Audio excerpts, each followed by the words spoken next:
Hey guys, so today video is gonna be about one of the car I'm kinda not really dreaming, but I would love to buy it as soon as possible. And a friend of mine, he just got one, so it's 2022 Carrera 4S, and it's a convertible. Look how beautiful this car is. We're gonna start the video right here on the parking garage of the new car store where my friend is working. And I'm gonna take it for a drive. I'm gonna show it to you the way it looks, the way it feels, and just in general. I mean, 911, it's a something different, you know. Even the key right now, it's a new style, so it's blinking. It's showing you if it's opening or it's locking. But this is gorgeous car. Doesn't matter if it's 4S or just S or even just a simple Carrera. I'm still in love with this car. Let's drive it.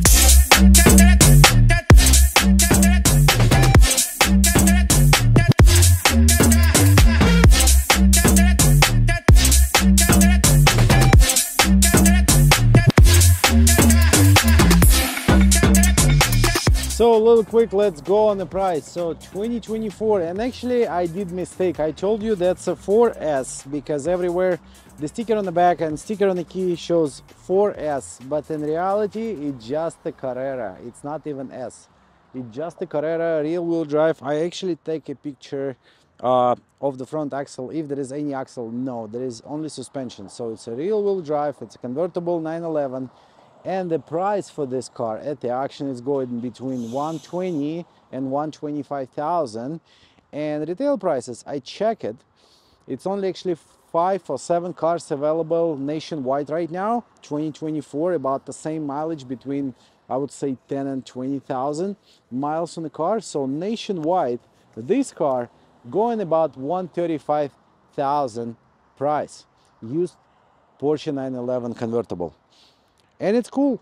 Any place you're looking at this car, it's a huge, especially the rear fenders. That's what the Porsche 911 about.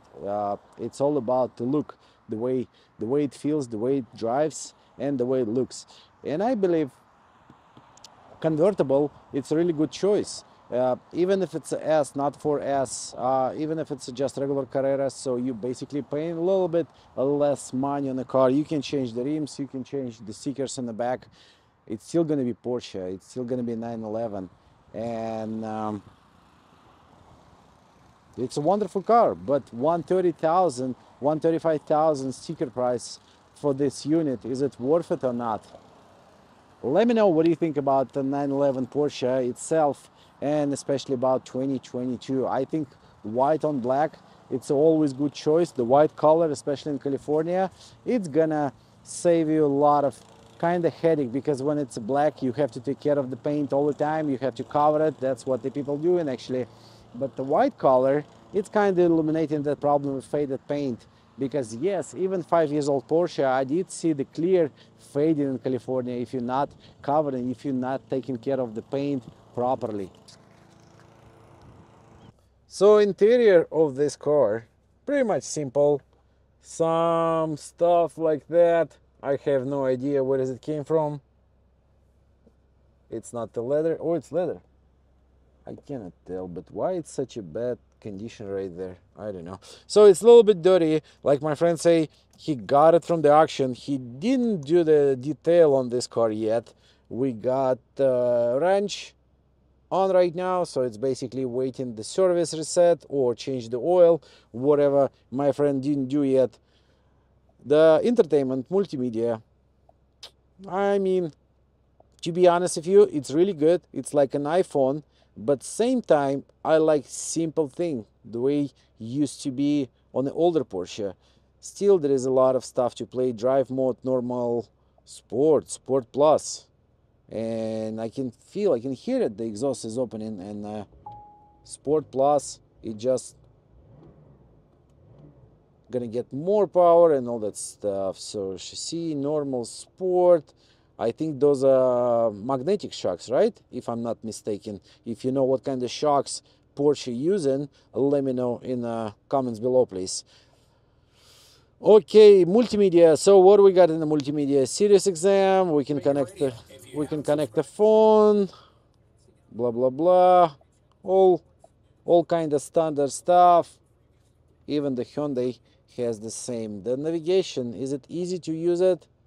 A little bit slowish, but yeah, it's a touchscreen, and we can pair it with the phone and use the phone for that. So who's still using navigation? I mean, I don't know anyone who's saying, you know, let me type in my navigation on my brand new Porsche and we're gonna go somewhere, wherever it's gonna take me. So Chronopack, right there, the central console. What I do like, I like the way the climate control integrated in this panel, right? But what I don't like, it's all black, and when the car is not tinted, I cannot see what's going on right there. Right now, there is a little bit shadow, so you basically can see it. Let's open the roof, see how easy we can open it. Easy. Yeah, now let's wait. All right. But definitely it's not a good idea to drive it right now when it's almost 100 outside. No, actually it shows 82, but it feels like 105 at least. So it's super hot outside. I'm not sure if I want to drive it as a sport mode. I mean, with open roof. And right here we got super, sport, normal, wet basically when it's rainy or it's snowy, right? So normal, sport mode, sport plus, individual, you're gonna play with settings and adjust this car for your needs, the way you want to drive it. I like it. So what I'm trying to do right now, I'm trying to close the spoiler because it's right now it's open, and press and hold button to retract the spoiler. Yay, let's close it down so we can take the proper video outside the car. That's the way it works. There is no more physical button. Most of the time you have to do it from the menu. That's weird. What do we got right here? We got some parts, and this is for his old Mercedes. That's what my guy loves. He loves to buy older cars, you know, make it nice and clean and keep it, or maybe sell it. So that's his part. I'm not gonna touch it. And let's go on the best angle on this car. I think the best angle, the best look for 911, it's from the back. This massive exhaust, this line, the tail light looks amazing, and especially that light, the one they added on the top of the spoiler, looks really good. So that's what you can play with. You can put 911 Carrera 4S, even turbo, who cares? Because most of the drivers when they see Porsche 911, honestly it doesn't make any difference. So how many times somebody stop you, say, wow, it's a nice turbo, wow, it's a nice Carrera 4S. I mean, it's a Porsche 911, it says that all. So you got one and you're not 60 years old yet, so you're doing good. So the back seats definitely for the kids only. But is it safe? I mean, kinda, yeah. I drove the 911 with my kids on the back and it feels okay. But for the older people, for the adults to sit on the back, it's gonna be such a pain in the butt to squeeze yourself on the back seats. What I like a lot on the newer 911, that's the handles. So you closing the door, the handle going down. When you open the door, the handle is going up. That's the cool thing. So the door panel, the way they design it, it's super simple. There is not much to talk about. I mean, the master switch looks solid and looks like it's gonna hold for some period of time. 911 Carrera. So let's start it up and close the roof, because honestly I don't want a car to overheat inside.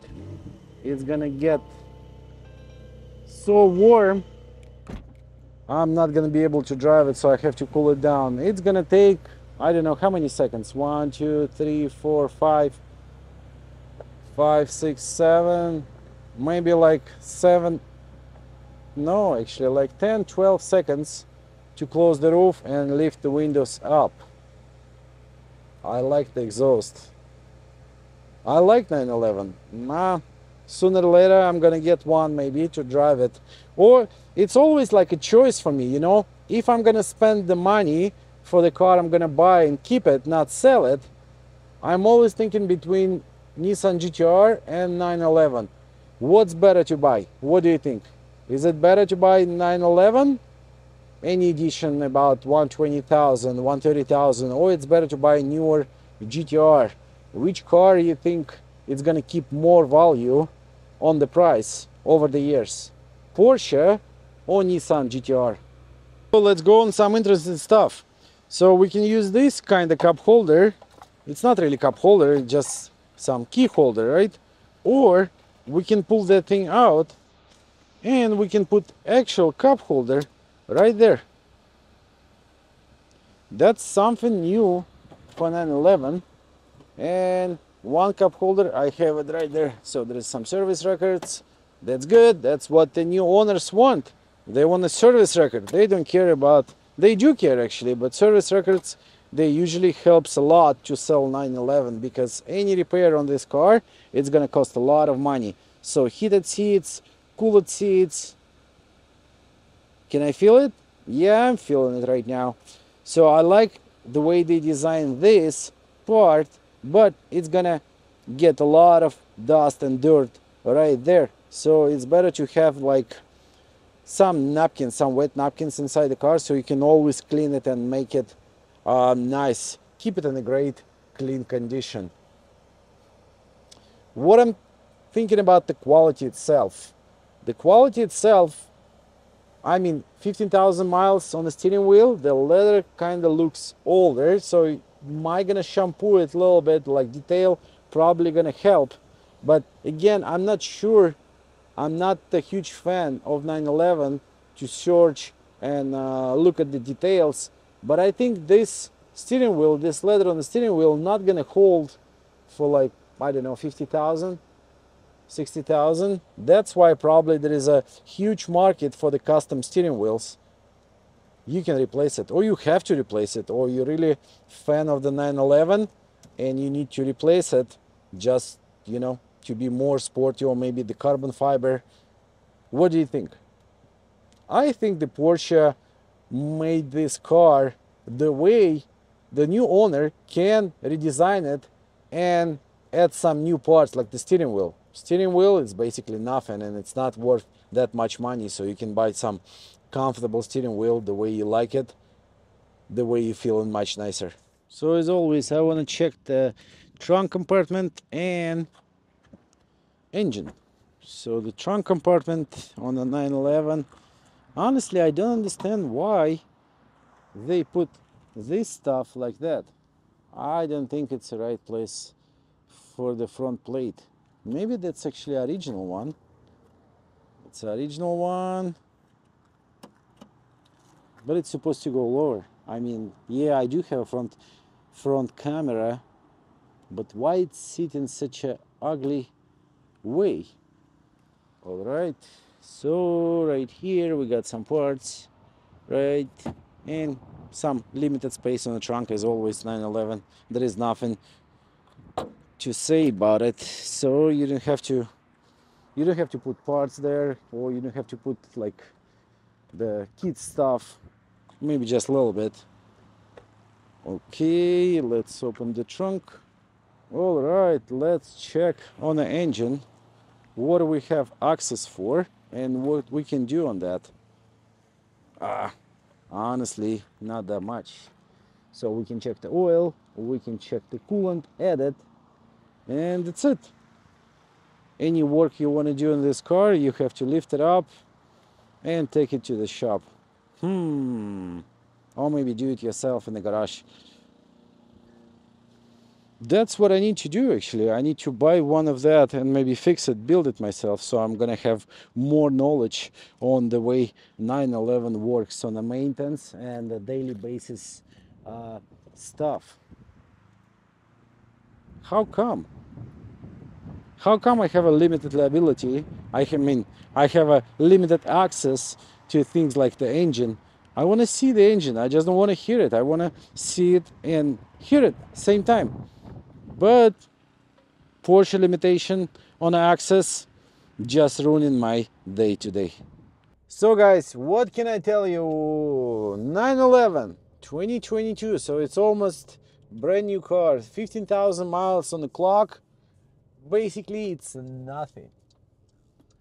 It is a beautiful car. Am I feeling special myself when I'm driving 911? Honestly, maybe yes and maybe no. Number one, I'm a car guy, so I'm driving different type of cars. I can drive '07 Prius, on the short term, maybe on the long term, to drive somewhere to save some money. Or if I have it for sale, I have no problem to drive that. When I'm having a McLaren or Ferrari or Lamborghini, whatever I have for sale, I'm gonna drive it with no problem also. I'm not gonna put myself on the top of the other drivers. So basically what I'm saying, for me, it doesn't matter what kind of car I'm driving. I'm never gonna put myself on the top of the other driver, trying to disrespect someone or trying to say, I'm rich, I have a lot of money. No. But is a Porsche itself giving me that idea I'm driving something different than the other people? I think so. For me, for sure. Even the older one, I still have my '08 911 4S. I love it that much, and I'm not driving crazy. I'm not trying to punch it all the time. Maybe just sometimes slowly, where I cannot hit anyone, you know. Yes, I can do that on the Porsche. But Porsche itself, the way it drives, the way engineering went through when they built in Porsche, it's something different. This car itself, it's a huge history. It's a huge history. It's a huge engineering, and I would say there is a lot of engineers. They put the minds and thoughts together to create this kind of machine. And I truly believe, the Porsche is supposed to call themselves ultimate driving machine, not the BMW. So this car always gonna keep value. It's not gonna go down, and especially for next couple years, because it's a huge shortage for those cars. So you have to order one, you have to wait maybe half year, maybe more. I still have some guys who's waiting more than a year for 911 to bring from Germany. And on top of that, they still paint over sticker, maybe just a little bit, so you basically have to wait a little bit longer, pay over sticker. But if you're gonna get the car right away from the dealership, you don't want to wait that 6 months or more. What do you have to do? You're right, you have to pay 10, 20, 30, 40, 50,000, whoever's gonna ask more. Depends of the demand. But it's always demand on those cars. There is no demand. There is a demand on a Camry. There is a demand on a Prius. But come on, Porsche 200,000, and it's a huge demand. Isn't crazy? So basically, the car itself, timeless. The price for this car, not cheap, but same time, it's not that expensive. So people keep waiting on a 911 to arrive, and they are willing to pay over sticker price for this unit. Isn't crazy? Yeah, don't get me wrong, I'm not a 911 enthusiast yet. So I'm just looking at the cars the way I see it, the way the way I'm buying it and selling it and talking to the customers. Not all the time myself, but still. 911, that's something I have to go deep on. Basically, besides spending time and money by learning the stuff, I have to keep buying those and keep selling them and keep driving those cars, so I can get better and better idea what's going on in this world, because it's such a different story. Such a different story with the owners, especially the owners. On the 911, the newer one, I've been on different car meets. Some people, they are willing to talk about it, how the way they bought it, the way they doing modification, the way they spending money. But most of the time the newer cars, some like a little bit more older people than the young kids buying it, and they don't want to talk about this car. They just buying it like for fun, you know, just it's like a toy. And when they buy it like a toy, they don't know what's going on under the hood. They have no idea what's going on under on the suspension, and what's the horsepower, if there any modification done on the car. They just had money to buy the toy, and that's it. So they buy it, they enjoy it, driving it every day, or maybe on the weekend only, they keep in the car. But even those people, they understand the value of 911. They understand right now they paid this much, but later on in a couple of years or maybe 5 years, if they want to sell it, they're not going to lose money on that. So those are the smart people. Those are the people we have to learn from. Investment. So I'm still truly believing 911, it's a good investment for next 5-10 years. And the longer you're going to keep it, the less miles you're going to put on the clock, the more value this car going to bring later on. And since we always like in a period of shortage for 911, you always have to order one, wait for it, pay over sticker, or maybe not paying over sticking, but you still have to wait a long period of time until you're going to get this car from production to your house. It's fast, it's a nice, it's a white color, it's a convertible, and it's just 911. There is nothing to say like bad or good. It's just the way it feels. So today, guys, I got disappointed. I got disappointed by my friend. Why are you doing it to me? So basically, why I disappointed? Because my friend told me I got 4S 911 2022 convertible, and I'm like, yeah, that's the car I want to drive. That's the car I want to make the video about it. And I got the key. It shows 4S on that. I got the car. It has a 4S sign on the back, and I'm like, that's something weird. I mean, those rims, it's not belongs to 4S. It looks like something regular. And only after I check MMR auction price on this car, and only after I check the Carfax and I put all the numbers together, I'm like, that's just a regular Carrera.